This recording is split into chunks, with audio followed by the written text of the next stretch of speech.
అందరికీ నమస్కారం. Interpretation of statutes అంటే చట్టాల వ్యాఖ్యానం. వినడానికి కొంచెం క్లిష్టంగా అనిపించినా ఇది నిజంగా చాలా ఆసక్తికరమైన విషయం. అసలు చట్టాలు రాసినప్పుడు ప్రతిదీ స్పష్టంగా ఉండదు కదా. మరి అలాంటప్పుడు వాటి అర్థంపై సందేహం వస్తే ఒక న్యాయమూర్తి ఎలా నిర్ణయం తీసుకుంటారు? వాళ్ల దగ్గరేమైనా ప్రత్యేకమైన టూల్స్ ఉంటాయా? అవును, ఉంటాయి. ఆ టూల్కిట్ గురించే మనం ఈరోజు వివరంగా మాట్లాడుకోబోతున్నాం. ఒక్కసారి ఆలోచించండి. ఒక చట్టంలో వాడిన పదానికి 2-3 అర్థాలున్నాయనుకుందాం. ఏం చెయ్యాలి అప్పుడు? లేదా అదేం చిత్రమో, ఒకే చట్టంలోని 2 సెక్షన్లు ఒకదానికొకటి పూర్తి వ్యతిరేకంగా ఉన్నాయి. ఇప్పుడు జడ్జిగారు ఏ దారిలో వెళ్ళాలి?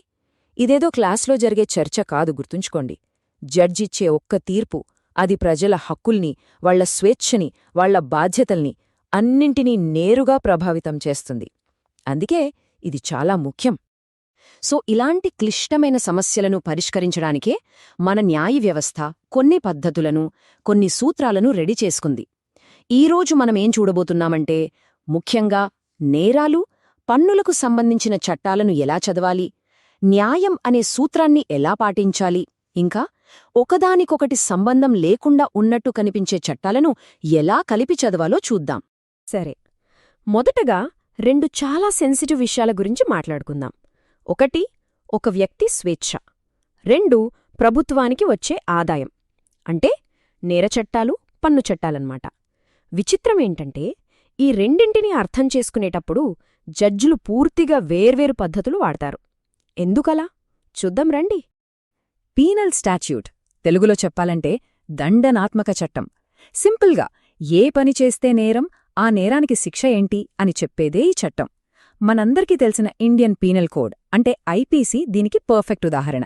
ఇక్కడ గుర్తుంచుకోవాల్సిన విషయమేంటంటే, ఈ చట్టాలు ప్రభుత్వానికి ఒక వ్యక్తి స్వేచ్ఛను హరించే అధికారాన్ని ఇస్తున్నాయి. అందుకే వాటిని అర్థం చేసుకునేటప్పుడు చాలా చాలా జాగ్రత్తగా ఉండాలి. మరి ఈ నేర చట్టాల విషయంలో కోర్టులు ఫాలో అయ్యే ఒకే ఒక్క చాలా ముఖ్యమైన సూత్రముంది. అదే స్ట్రిక్ట్ కన్స్ట్రక్షన్, అంటే కఠినమైన నిర్మాణం. దీనర్థం చాలా సింపుల్. చట్టంలో వాడిన భాషలో చిన్నపాటి సందేహమున్నా, లేదా అది అస్పష్టంగా ఉన్నా, ఆ అనుమానం వల్ల కలిగే ప్రయోజనం నిందితుడికే ఇవ్వాలి, ప్రభుత్వానికి కాదు. ఎందుకంటే మన రాజ్యాంగం ప్రకారం ప్రతి ఒక్కరూ నిర్దోషి అనే భావనతోనే చూడబడాలి. దానికిదొక రక్షణ కవచం లాంటిదన్నమాట. సరే, ఇక 2వ రకానికి వద్దాం. పన్నుల చట్టాలు. దేశం నడవాలన్నా, అభివృద్ధి పనులు జరగాలన్నా డబ్బు కావాలి కదా. ఆ ఆదాయాన్ని ప్రభుత్వానికి తెచ్చిపెట్టేవే ఈ చట్టాలు. మన ఇన్కమ్ ట్యాక్స్ యాక్ట్ 1961 దీని కిందకే వస్తుంది. మరి వీటిని ఎలా అర్థం చేసుకుంటారు? ఇక్కడే కథ మారుతుంది. పన్నుల విషయానికి వచ్చేసరికి కోర్టులు వాడే రూల్ పేరు లిటరల్ రూల్, అంటే అక్షరార్థ నియమం. ఇక్కడ లాజిక్ ఏంటంటే, చట్టంలో ఏం రాశారో దాన్ని ఉన్నది ఉన్నట్టుగా ఆ పదాల సాధారణ అర్థం ప్రకారమే తీసుకోవాలి, అంతే. శాసనసభ ఉద్దేశం క్లియర్గా ఉన్నప్పుడు జడ్జిలు తమ సొంత అభిప్రాయాలు, అయ్యో పాపం లాంటివి ఏవీ జోడించకూడదు. ఇక్కడ చట్టంలో ఉన్న అక్షరమే final, no ifs and buts. చూసారా ఈ 2 రూల్స్ మధ్య ఎంత తేడా ఉందో? దీన్ని బట్టే మనకు న్యాయ వ్యవస్థ దేనికి ఎక్కువ విలువిస్తుందో అర్థమవుతుంది.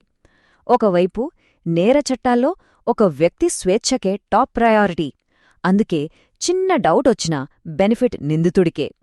మరోవైపు పన్ను చట్టాల్లో ప్రభుత్వానికి డబ్బులు వసూలు చెయ్యాలనే శాసనసభ ఉద్దేశానికే ఫస్ట్ ప్రయారిటీ, అందుకే అక్కడ చట్టంలో ఏముంటే అదే ఫైనల్. రైట్, మన టూల్ కిట్లోనే మరో పవర్ఫుల్ టూల్ గురించి ఇప్పుడు చూద్దాం. ఈ టూల్ చట్టాన్ని కేవలం అక్షరాల పరంగా కాకుండా న్యాయం, సామాజిక మంచి అనే కోణంలో చూస్తుంది. దీని పేరే బెనిఫిషియల్ కన్స్ట్రక్షన్, అంటే ప్రయోజనకర నిర్మాణం.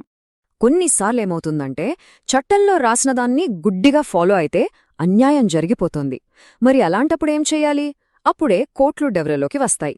చట్టం యొక్క అసలు ఉద్దేశ్యమేంటి, దాని వెనకున్న స్పిరిట్ ఏంటి అని ఆలోచించి కాస్త ఉదారంగా అర్థం చెప్తాయి. ముఖ్యంగా సమాజంలోని బలహీన వర్గాల కోసం చేసిన చట్టాల విషయంలో ఈ పద్ధతిని ఎక్కువగా వాడతారు. ఒక సింపుల్ ఉదాహరణతో ఇది ఇంకా బాగా అర్థమవుతుంది. అనుకుందాం, చనిపోయిన సైనికుల పిల్లలకు కొన్ని ప్రయోజనాలివ్వాలని ఒక చట్టమొచ్చింది. ఇక్కడ పిల్లలు అనే పదం వాడారు. మరి పిల్లలు అంటే సొంత పిల్లలేనా? దత్తత తీసుకున్న పిల్లలు లెక్కలోకి రారా? స్ట్రిక్ట్గా చూస్తే ఆ డౌట్ రావచ్చు. కానీ ఆ చట్టం ఉద్దేశ్యమేంటి?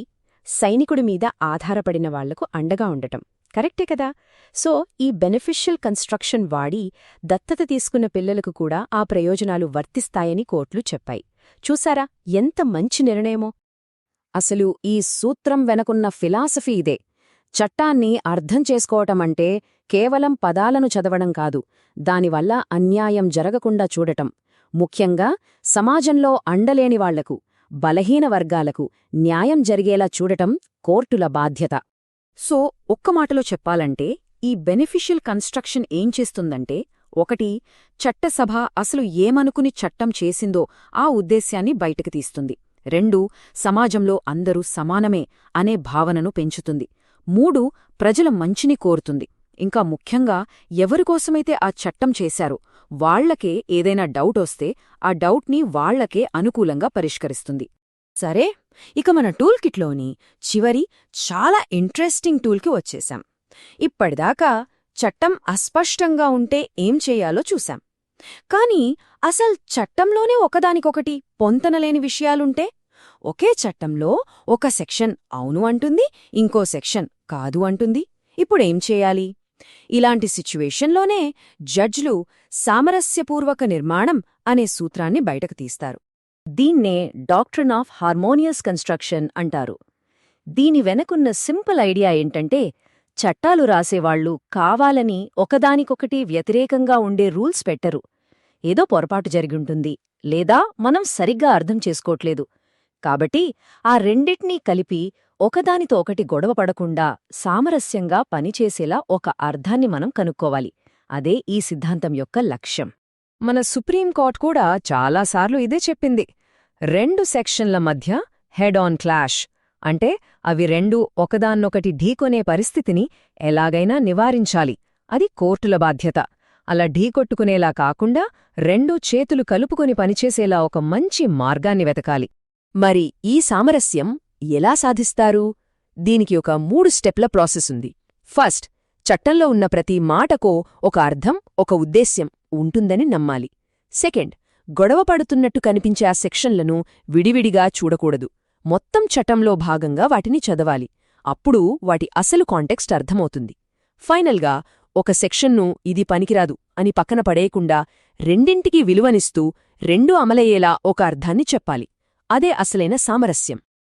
ఓకే, ఇప్పటిదాకా మనం ఒక జడ్జి గారి టూల్ కిట్లో ఉన్న కొన్ని ముఖ్యమైన పనిముట్ల గురించి మాట్లాడుకున్నాం కదా. సో ఒక్కసారి వాటన్నిటినీ క్విక్గా రివైజ్ చేద్దాం. అసలీ టూల్స్ అన్నీ కలిసి చట్టంలోని చిక్కుముడులను విప్పడంలో జడ్జులకు ఎలా దారి చూపిస్తాయో చూద్దాం. చూడండి, ఈ టేబుల్ మన చర్చ మొత్తాన్ని ఒక్కచోట చూపిస్తుంది. సింపుల్గా చెప్పాలంటే, నేర చట్టాల విషయంలో ఒక వ్యక్తి హక్కులే ముఖ్యం, కాబట్టి స్ట్రిక్ట్ కన్స్ట్రక్షన్. పన్ను చట్టాల విషయంలో ప్రభుత్వం యొక్క ఉద్దేశం ముఖ్యం, కాబట్టి లిటరల్ రూల్. న్యాయం, సమాజం మంచి కోసమైతే బెనిఫిషియల్ కన్స్ట్రక్షన్. ఇంకా చట్టాల్లో గొడవలు రాకుండా ఉండటానికి హార్మోనియస్ కన్స్ట్రక్షన్. ప్రతి టూల్కి ఒక ప్రత్యేకమైన పని అన్నమాట. సో చివరిగా మనం అర్థం చేసుకోవాల్సిందేంటంటే, చట్టాన్ని వ్యాఖ్యానించడం అనేది ఒక జడ్జ్ తన ఇష్టమొచ్చినట్టు చేసే పని కాదు. అదొక ఊహ కాదు. ఇదొక పద్ధతి ప్రకారం ఒక నిర్మాణాత్మకంగా జరిగే ప్రక్రియ. దీని వెనకున్న లక్ష్యాలు చాలా పెద్దవి. స్థిరత్వం, న్యాయం, ఇంకా అన్నింటికన్నా ముఖ్యంగా రూల్ ఆఫ్ లా అంటే చట్టబద్ధమైన పాలనను నిలబెట్టడం. అయితే ఇదంతా విన్న తర్వాత మనలో ఒక ప్రశ్న మిగిలిపోతోంది. ఒకవేళ చట్టంలో రాసిన అక్షరానికి, ఆ చట్టం వెనకున్న న్యాయం అనే స్ఫూర్తికి మధ్య గొడవ వస్తే అప్పుడు జడ్జి దేనికి విలువివ్వాలి? చట్టంలోని పదాలకా, లేక న్యాయం యొక్క ఆత్మకా? ఇది న్యాయశాస్త్రంలో ఎప్పటికీ సమాధానం దొరకని, కానీ ఎప్పుడూ ఆలోచింపజేసే ఒక పెద్ద ప్రశ్న.